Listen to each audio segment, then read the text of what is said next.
And then there was one game left in the regular season for your Pittsburgh Steelers against the Cincinnati Bengals. It's officially Bengals week. 3 in a row. It's been tough, but hey, the Steeler faithful, we clinched the playoff berth, and that's all we need is a ticket to the big dance. But really hope we can get this momentum going. As always, you're tuned into the Sick Podcast, Steeler Crazy. I am Jay York Football. Alongside of me, as always, Mic'd Up Sports One. And Mike, I know a lot's going on in Steelerland, and we're going to preview this Bengals game. But talk about our great partnership over with the people over at DraftKings. It's like I have 3 weeks where I'm absolutely crushing it, and I've had a few down weeks. Picked some teams, and they didn't come out on the winning end for me. So why don't you tell the great people how they can make themselves some money? Yeah, listen, nobody's ever going to be perfect, but with DraftKings, you have a good chance to win some money because it is the most wonderful time of the year. Getting all the hoops, football, and hockey action at DraftKings Sportsbook. It's a season of giving, and in the season of giving, we're being gifted college football and basketball, pro football, and the NBA. Pro hockey, too. Heck, everything, 24/7 around the clock. And here's a gift for all new customers. You bet $5 to get $150 in bonus bets. If your bet wins, it's incredible, just $5. Do us a favor, download the DraftKings Sportsbook app. Use our code, SICKSPORTS. That's code SICKSPORTS for new customers to get $150 in bonus bets if your bet wins when you bet just $5. If you got some money from your aunt, your grandmother, whoever, during the holidays, heck, go make some more money. Toss it on a parlay, but just don't tell them if you lose. Happy holidays from DraftKings. The crown is yours. Gambling problem? Call 1-800-GAMBLER. In New York, call 877-8-HOPE-NY or text HOPE-NY 467-369. In Connecticut, help is available for problem gambling. Call 888-789-7777 or visit ccpg.org. Please play responsibly. On behalf of Boot Hill Casino and Resort in Kansas, 21 and over. Age and eligibility varies by jurisdiction. Void in Ontario. Bet must win to receive reward. Bonus bets expire 168 hours after issuance. For additional terms and responsible gaming resources, see dkng.co/ftball. There you have it. Make yourself some money. Hey, we're going to preview this Bengals game and talk about what's going on with these Pittsburgh Steelers, Mike. Right after this, Sammy, take it to the end zone. Turn up your volume. Because you're about to listen to The Sick Podcast. Steelers Crazy. Harris Smith shields. Flacco Polamalu takes it home. Super Bowl 43. Pittsburgh might be bound for that thanks to number 43. The sickest Pittsburgh Steelers podcast. Sports entertainment like no other. It's gonna be sick. Yeah, so what is going on with our Pittsburgh Steelers right now, Mike? 3 in a row. Obviously, this was a tough schedule. I don't like to put too much into that. It's the NFL. I feel like every week, obviously, some teams, aren't at the caliber as others. But I think at the end of the day, they're just not playing good football right now on both sides of the ball. Obviously, missing George Pickens, but they got to get something going into the playoffs. This Bengals game is really pivotal because you don't want to go in to the playoffs 0-4. I don't care what anyone says. So, yeah, I mean, things are starting to feel a little dreary in the Steel City. I hate to lose any game, but on Christmas, man, that's a little bit of salt in the wound, especially if you didn't get what you want under the tree. Yeah. But I wasn't overly concerned after the Eagles or Ravens losses. Those are both on the road. Those are 2 Super Bowl contenders, and you're banged up. Like you said, you didn't have arguably your best offensive player in George Pickens. You didn't have 2 of your best defensive players in Deshaun Elliott and Larry Ogunjobi. And I think they played okay in those games. They did enough to hang around. They didn't, the scores I don't think were indicative of the, the totality of the game. I'll put it that way. They didn't look so hot, right? I think it was 34-17 Baltimore, but Steelers were going in for a game-tying touchdown when Russ threw a pick 6. So this Chiefs game, I had a lot of confidence going into it. 2 factors: the way the Chiefs have played this year, winning by the skin of their teeth, and Pickens, Elliott, and Ogunjobi returning to the lineup. So for me, this was a really serious look in the mirror type moment for the Steelers because they got their asses whipped. They got completely shellacked. This wasn't really close. Yeah, there were a few mistakes, a Russell Wilson interception, but I think if you played this game on that turf in Acrisure 100 Wednesdays on every Christmas day, they'd probably lose 90 out of 100 times with the way that they looked against Patrick Mahomes, who his numbers against the Steelers all time are just mind-boggling. And Mike Tomlin's highest-paid defense can't seem to stop him. Not many do stop him, but the way the Chiefs have played this year, I was encouraged and thought they'd bounce back. And that was ugly, man, and very, very disappointing from a healthy unit that seems to just be unable to figure out what's going on communication-wise right now. Yeah, and I mean, we all know it's such a long NFL season, and you're going to deal with injuries. I don't know if they said it on the broadcast or what it was, but like at this point, like every single one of the players are banged up, whether it's I'm talking a hang now or, you know, coming back from a previous injury, and just the wear and tear on your body after it's not an excuse. You're right. It's not, but, you know, to me, it's all about getting the momentum at the right time. We've seen it time and time again. I think in the past, the Steelers did, if I'm correct, they did win a Super Bowl as a wild card. Yeah. So it's not, you know, but you just don't want to go in there. I mean, we controlled our own destiny. Now we're just trying to not go 0-4, you know, going into the playoffs. I still believe in Russell Wilson. I know we have our differences about that. I think that one interception, I forget what wide receiver it was, but he like kind of just stopped. I think that just looked like the wrong read there. Yeah. He ran the wrong route. And I don't know. I just don't like, there's going to be mistakes. I'm not like one of those people. It just seems like so many people want to jump on, you know, one specific player, and any player will tell you like it's a team sport. Like obviously, you know, no doubt about it, the quarterback is the most, you know, important position in all of, you know, sports, let alone football. So, you know, a lot does fall on that. But I think ultimately, you know, it's on both sides of the ball. We just haven't played fundamental. You know, the Steelers just – it's like, I hate to say this because I love Mike Tomlin, but it's just like, this is a typical Mike Tomlin December.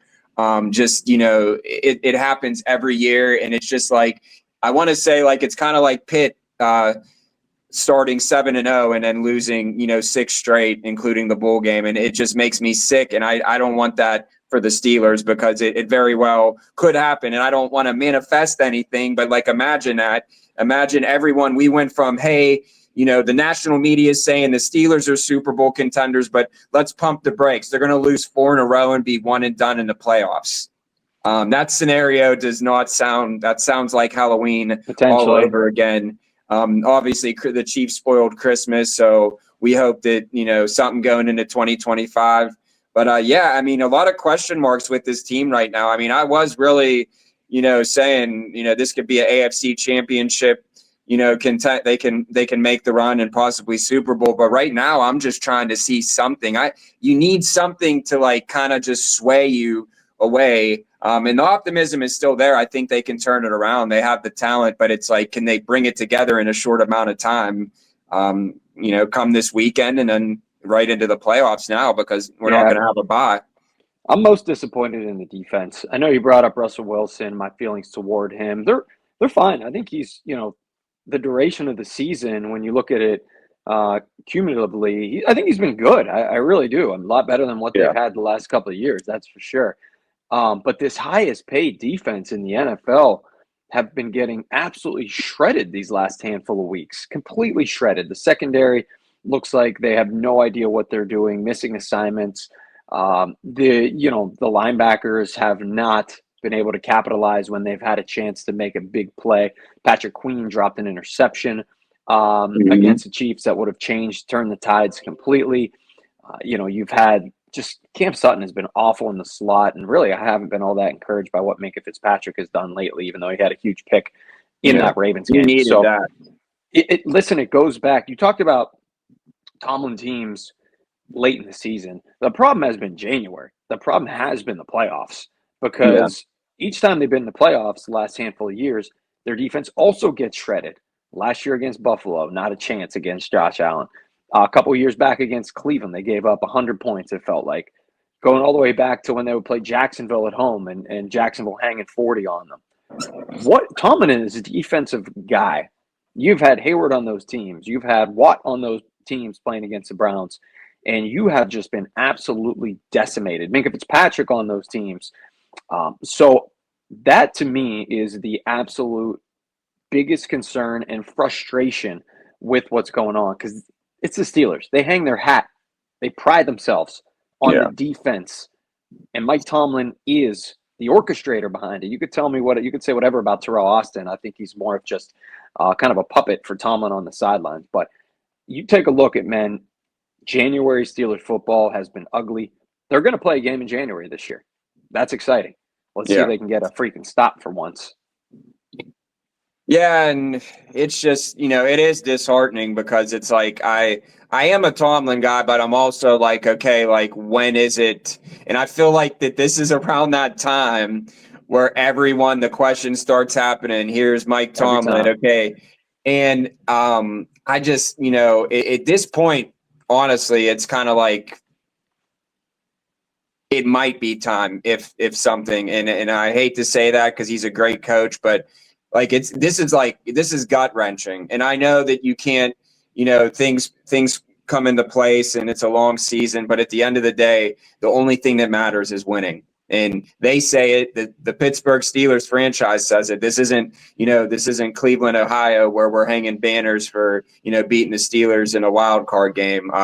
You walk into those offices and there's 6 Lombardis there. We're trying to get the 7th. It's really that simple.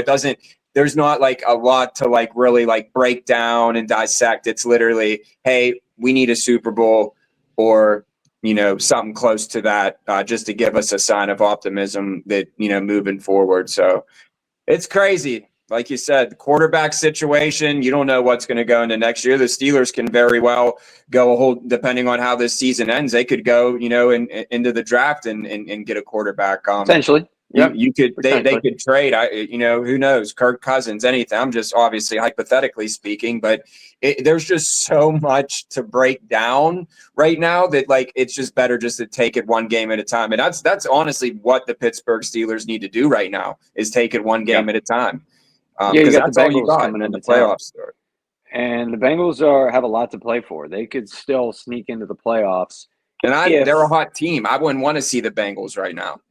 No, but if the Broncos, the scenarios for anybody out there who's listening or watching, Broncos have to lose to the Chiefs, which is unlikely given that Carson Wentz is starting that game, but weird things have happened. And then the Dolphins would have to lose to the Jets, and the Bengals would have to win, and they would sneak in and be that 7th seed. Anything can happen. I know Sammy and Agnello are watching this right now, producing this in the back. Last year, their Titans helped the Steelers get into the playoffs by upsetting the Jags in week 18. So that was huge. I watched that whole game on pins and needles. I was more nervous than that for a Steelers game. Thank you, Sammy. But listen, I think my point is this is a Bengals team that's going to be extremely motivated. They are favorites walking into Acrisure Stadium. The Steelers whooped up on them. That's crazy. In their building. Their offense is so good. Their defense just stinks. It's awful, but that shows what the odds makers think about the Steelers right now and where they're at as a team versus the Bengals and where they are at as a team. One team is hot, one team is not.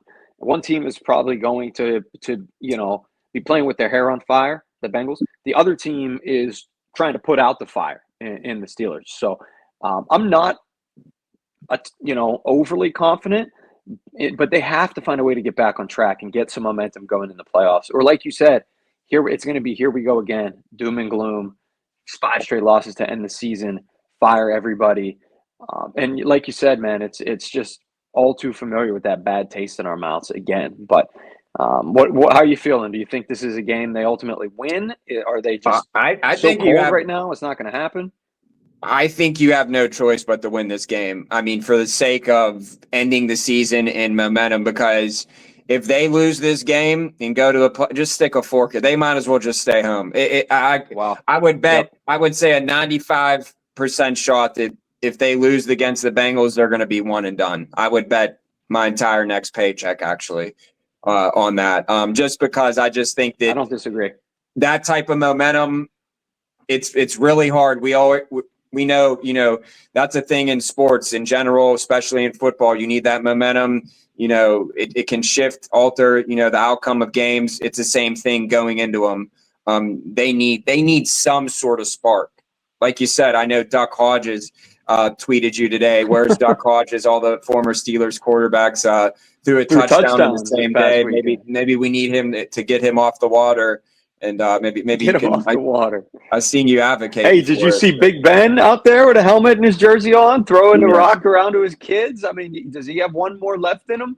No, once again, I don't want this to come off as it's Russell Wilson's fault. I don't think don't Duck do Hodges that to my needs to boy come out of the now. water. I don't think he needs to Unlimited. come out of the water. Ben doesn't need to come out of his mansion or his yard. It's the defense that really needs to step up. And what better challenge to kind of prove your mettle and that you've turned things around than against Joe Burrow, who leads the NFL in touchdowns and who I think would probably be the MVP if the Bengals actually were a good team. Yeah, I mean, it's going to be interesting. Like I said, the Bengals, like you said, they're going to come in fire and they're going to leave it all out on the table because this very well could be their last game. But I don't know. It's going to be interesting. It's going to be time to make a pick still. You got 4 days. You got New Year's Eve. I don't want you putting your paycheck on anything yet. The thing about it is I'm going to take the Steelers. I just think it's going to be a typical – I would take the over. I think that the offense is going to come alive. They're going to have to come alive just like it was a shootout. I would say like Steelers – I'm going to say Steelers 40, Bengals 34. You are taking the over. Jump on DraftKings right there, man. Yeah. Code 6sports. $5, you get a win. You get 150 in bonus bets. $5 to take that over. I didn't realize Jamar and Joe that they're touched. I just was looking at a little bit of time today. Maybe the best season since Ben and AB years. I mean, that's the type of things that and they're I was doing. like, wow. And that's just really how bad their defense is because it's like they're. I mean, that type of production, they should be. They should be winning the AFC North if we're being honest. But they came on a little too late because they steal a couple early on. They had some really close games. Baltimore, the Chargers, the Steelers. Even though Steelers thoroughly outplayed them, they flip a couple. They'd be sitting at that 11-6, 10-7 mark that Pittsburgh is at. But I mean, listen, close only counts at what horse shoes and hand grenades or whatever that old saying is. Yeah. But you could say the same thing about the Steelers, right? They flipped the Browns game, the Colts game, right? They'd be sitting pretty. But it's what you do at the end of the season that matters. Like you said before, it's what you do at the end of the season that matters. We have reached the apex, man. We're here at the mountaintop. Let's see if they fall off or not, or if they keep climbing. Like I said, it's going to be interesting, but I'm taking the Steelers because at this point, just stick a fork in them if they lose this. You're going to tell me, I mean, what do you have to agree? 4 in a row going at what do you don't, what do you, hey, all right, team, I do agree. I agree. I think if they win this game, they beat the Texans in the first round. Yeah. And for what it's worth, I am leaning Steelers right now. You still have time though. I do think this is like I said before, a game in which they need to treat this as their Super Bowl. Because losing 4 in a row going into the playoffs is a sickening feeling. And you lose a game, you're going to go to Baltimore. Yeah, they've had a lot of success against Baltimore. I get it. But that's not who you want to see in the first round, especially after losing the AFC North to them, not going back in their building. Texans a winnable game. Ravens sure a winnable game, but they'd be a 6-7 point underdog, just like they were a couple weeks ago. But I think the Bengals defense is so poor, it's a good matchup for the Steelers. That's what I said. Take the over, right. 6 sports. Yep. The offense can get right. But once again, if the defense gets shredded like they have been, late in the season and in playoff games against really good quarterbacks, we don't even talk about really good quarterbacks. Freaking Blake Bortles have shredded them before. It's a long time ago. But wow. If they're able to pull out a win, beat the Texans, right, then you're starting to feel yourself again. Like, all right, if the bounces go our way, maybe we could sneak into a conference championship game or something like that. But how can you have faith right now, given what you saw last week against Kansas City? I don't have a ton. Yeah, I don't have a ton. But hey, we'll see. We still have the optimism. Just got to get it done. Thank you guys for hanging out with us. Make sure you use our code 6sports. Get you some swag, some money. Get that DraftKings hat. Throw it on. Throw it a parlay. Just remember to use our code. The Sick Podcast, Steeler Crazy, another great episode. As always, thank you guys for hanging out. I'm Jay York Football, mic'd up Sports One, black and gold vibes only. Sammy Thanks, and Taylor. Ella, take it away, baby. And that's a wrap. Hope you don't miss us too much until next time. Follow the Sick Podcast Steelers Crazy on YouTube, Instagram, Facebook, Google Play, and Apple Podcasts.